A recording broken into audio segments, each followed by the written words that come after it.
To programme views makers में हूं आपके साथ शाइस्ता यूसुफ। मामला कुछ यूं है कि हुकूमत ने कौमी असम्बली से बाहर बैठी अपोजिशन जमात तहरीक इंसाफ से मुतालिक नई हिकमत अमली बना ली है। स्पीकर कौमी असम्बली राजा परवेज अशरफ को कौमी असम्बली सेक्रेटेरिएट की तरफ से तजवीज़ दी गई है कि तहरीक इंसाफ के इन अरकान असम्बली के इस्तीफे मंजूर कर लिए जाएं जिन्होंने ऐवान में मुस्ताफ़ी होने का ऐलान किया था। तहरीक इंसाफ के जिन रहनुमाओं के इस्तीफे मंजूर करने की तजवीज़ दी गई है उनमें जो नाम शामिल हैं वो है इमरान खान, शाह महमूद कुरैशी, फवाद चौधरी, असद उमर, शीरी मज़ारी, मुराद सईद, अली मोहम्मद खान और फरूख हबीब। स्पीकर ने इस मामले पर हुक्मरान इत्तेहाद से मुशावरत की है। अब सवाल यह है कि अरकान के इस्तीफे मंजूर होने से सियासी माहौल में क्या तब्दीली आएगी। इस पर डिस्कशन के लिए जो मेहमान हमारे साथ मौजूद हैं तारुफ में आपसे करवा देती हूँ। हमें किया है अवैस तौहीद साहब ने, अमीर अब्बास साहब हमारे साथ मौजूद हैं, जुनैरा अजहर साहिबा ने हमें ज्वाइन किया है और हमें ज्वाइन किया है मुजम्मल सोहरवर्दी साहब ने भी। आप तमाम मेहमानों के वक्त का बेहद शुक्रिया। अवैस तौहीद साहब, आपकी जानिब आऊँगी। आपके ख्याल में हुकूमत ऐसा करने का क्यों सोच रही है?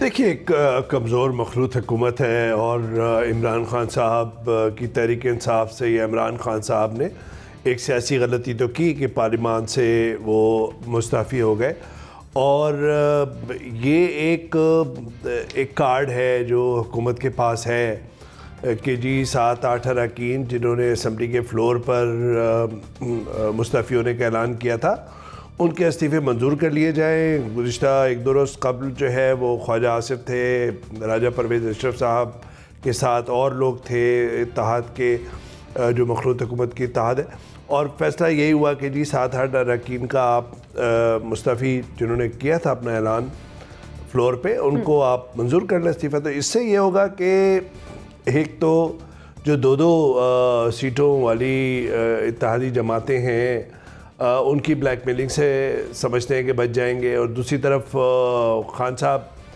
की जो तहरीक इंसाफ है उसको एक झटका लगाना चाहते हैं कि जी अब हम ये भी कर सकते हैं। और एक नज़ीर भी मौजूद है, एक मिसाल मौजूद है कि जब धरने के दौरान जावेद हाशमी साहब ने अपना रास्ता अलहदा किया था, इमरान खान साहब के कंटेनर से उतर गए थे, उसके बाद एक जज्बाती तकरीर की थी असम्बली के फ्लोर पर और वहीं पे ऐलान किया था उन्होंने, और उसके बाद वो मुस्ताफ़ी हो गए थे। तो एक मिसाल भी मौजूद है। तो मैं समझता हूँ कि इस वक्त मखलूत हुकूमत समझती है कि वो इस कार्ड को इस्तेमाल करके जो है वो आगे का रास्ता मुंतखब करेगा, लेकिन आने वाले दिनों के अंदर लगता है यही है कि वज़ीर-ए-आज़म जो शहबाज शरीफ साहब हैं उनका उसी तरह लगता है कि गाड़ी को 2 हाथों से स्टीयरिंग को नहीं संभाल पा रहे, एक हाथ से जो सियासी बहरान है उसको संभालना पड़ेगा उन्हें, और दूसरे जो स्टीयरिंग पे जो दूसरा हाथ है उससे वो माशी जो मसाइल हैं, बहुत गहरे मसाइल हैं, उनको संभालना पड़ेगा। तो एक हाथ से गाड़ी कब तक चलती है, ये 15 माह का जो सफ़र है ये बहुत ही कठिन है इस हुकूमत के लिए। इतने बड़े बड़े माशी जो फ़ैसले कर रहे हैं उस पर तो खैर बाद में बात होगी। मैं समझता हूँ कि ये एक हाथ से गाड़ी की जो ड्राइव है बहुत ही सियासी तौर पे भी ख़तरनाक है, और वैसे भी मुझे लगता है कि आने वाले दिनों के अंदर इस सियासी अदम इस्तेहकाम भी रहेगा और माशी अदम इस्तेहकाम भी रहेगा।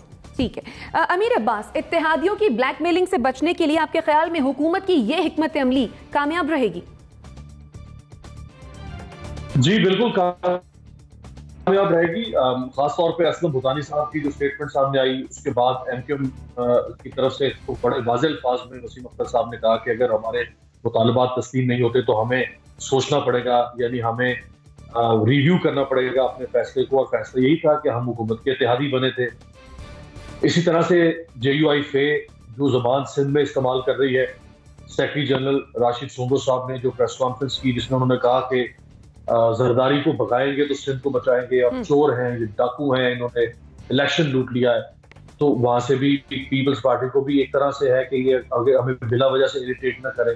तो हुकूमत इस वक्त PMLQ के जिन 2 लोगों की वजह से यानी इस वक्त कायम है और बाकी जो दूसरे इत्तेहादी हैं, तो हुकूमत अपने आप को सिक्योर कर सकती है अगर वो PTI के 8 से 12 लोगों के इस्तीफे मंजूर कर लेती है, जिसमें चंद बड़े लोगों के नाम शामिल है। फवाद चौधरी है, शाह महमूद कुरैशी हैं, इसी तरह से हम जो सीनियर लीडरशिप में से कुछ लोग हैं।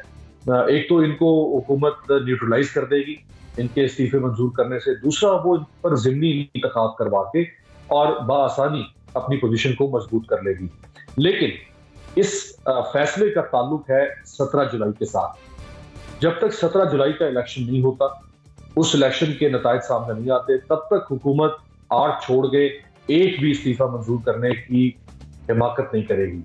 یہ ایک لٹمس ٹیسٹ ہوگا اس حکومت کا، اور عمران خان صاحب کے بیانیے کا تو بہرحال ہے ہی، لیکن اس حکومت کا بھی لٹمس ٹیسٹ ہے کہ جس نے عمران خان کی حکومت کو گرایا، اس کا ایک اپنا بیانیہ ہے اس حکومت کا.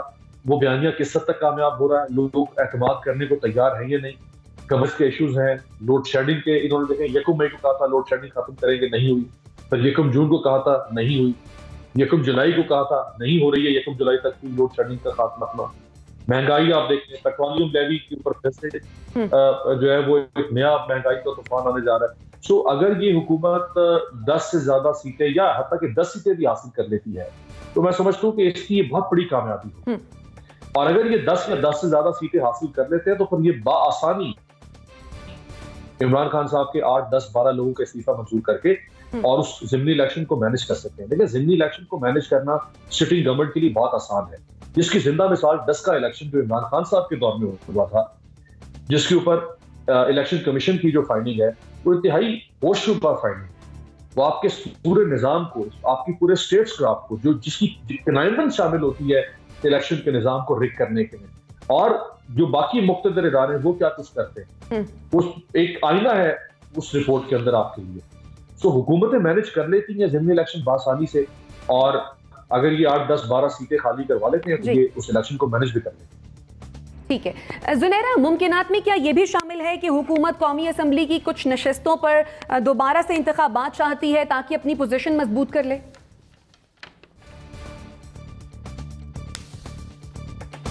ہاں جی بالکل، آبویسلی یہی پیٹرن نظر آ رہا ہے. دیکھیں جو ایک پولیٹیکل اسپیس ہوتی ہے نا فار اینی رولنگ پارٹی، جس میں وہ منوورنگ کرتی ہے، بارگین کرتی ہے، اپنی باتیں منواتی ہے، جب تک وہ اسپیس اس کے پاس نہ ہو تب تک وہ آپریٹ نہیں کر سکتی. جس کو یہ مشکل فیصلے کہہ رہے ہیں یا جو ہم دیکھ رہے ہیں سچویشن اس وقت چل رہی ہے، یہ فیصلے اگر 2/3 میجورٹی والی کوئی بھی گورنمنٹ بیٹھی ہوتی وہ بڑے کانفیڈنس کے ساتھ لیتی اور اس کو اس طریقے سے وہ پبلک اوپینین میں کنورٹ کرتی کہ لوگوں کو لگتا کہ ہاں جی واقعی we all must contribute because as a nation we are in problem, پورا ملک مشکل میں ہے تو آسٹیرٹی میں بھی ہمیں اکٹھا ہونا پڑے گا، اور جو گورنمنٹ کہہ رہی ہے وہ ٹھیک کہہ رہی ہے.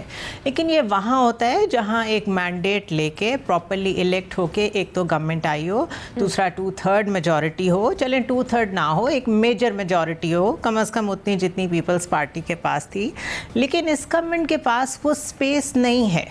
اگر یہ کسی ایک ایشو کے اوپر بھی بات کرتے ہیں تو وہ اتحادی بیچ میں بیٹھا ہوا ہے. فار ایگزامپل جو ایم کیو ایم جس چیز پہ بول رہی ہے اس پہ نون لیگ کس کا ساتھ دے گی؟ اگر پیپلز پارٹی کا ساتھ دیتی ہے کہ ہاں جی وہاں سب کچھ غلط ہوا، جو غدر ہوا وہاں پہ اور جو ایگزامپل سیٹ ہوئی وہ بڑی غلط تھی، نیگیٹو تھی، تو پیپلز پارٹی